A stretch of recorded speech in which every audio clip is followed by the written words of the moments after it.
m'appelle Mbaye Diakhaté, je suis inspecteur du travail et de la sécurité sociale. Je suis en service à l'inspection régionale du travail et de la sécurité sociale de Dakar. Alors, cet atelier s'inscrit dans le cadre de la mise en œuvre du plan national de renforcement du dialogue social, dont l'objectif est de faire du dialogue social un levier de développement économique. Parce que, comme vous le savez tous, le Sénégal est connu comme étant un pays de tradition, un pays de dialogue.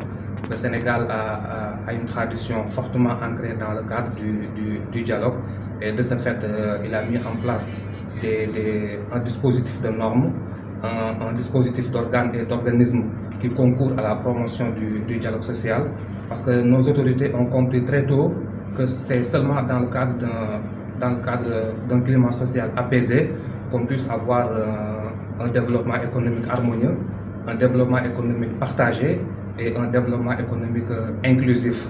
Alors, depuis longtemps, on a constaté que dans certains secteurs de la fonction publique, il y a eu une recrudescence des grèves, notamment dans le secteur de l'enseignement, dans le secteur de la santé, dans le secteur de la justice et aussi dans le secteur privé.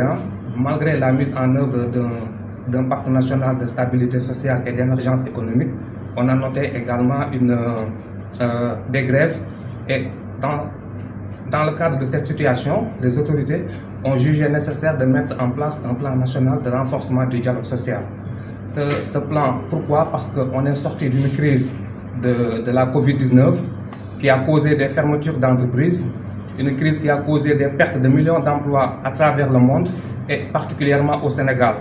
Et à partir de ce moment, le Sénégal a mis en place des mécanismes pour permettre aux entreprises de continuer leur production, de participer également au développement économique et au maintien de la cohésion sociale. Alors c'est dans ce contexte-là que le plan national de renforcement du dialogue social a été élaboré pour permettre un dialogue inclusif, un dialogue qui va permettre d'instituer un climat social et apaisé dans les entreprises. L'inspection du travail de Dakar, appuyée par la Direction générale du travail et de la sécurité sociale, a initié une série de renforcements de capacité à l'intention des partenaires sociaux de divers secteurs. Aujourd'hui, nous en sommes à notre 6e session de formation et on est avec le secteur des auxiliaires du transport. Hier et avant-hier, on a été avec le secteur du commerce de grande surface et la semaine passée, on a été avec le secteur des BTP. En tout et pour tout, on a formé plus de 180 partenaires sociaux, dont 60 responsables et directeurs des ressources humaines, 120 délégués du personnel. Et on ne se limite pas à tout simplement former ces délégués et ces directeurs et responsables des ressources humaines. Nous allons mettre en place un dispositif de suivi qui va être, qui va consister à installer des comités de dialogue social dans les entreprises où on a un effectif de plus de 10 travailleurs.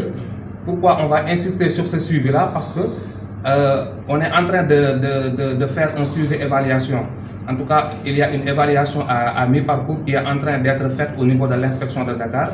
Et on a constaté que cette formation a permis une baisse drastique des conflits sociaux, des conflits individuels et également des demandes d'autorisation de licenciement des délégués du personnel. Donc c'est dans ce cadre-là que nous comptons poursuivre ce plan national de renforcement du dialogue social dans les entreprises.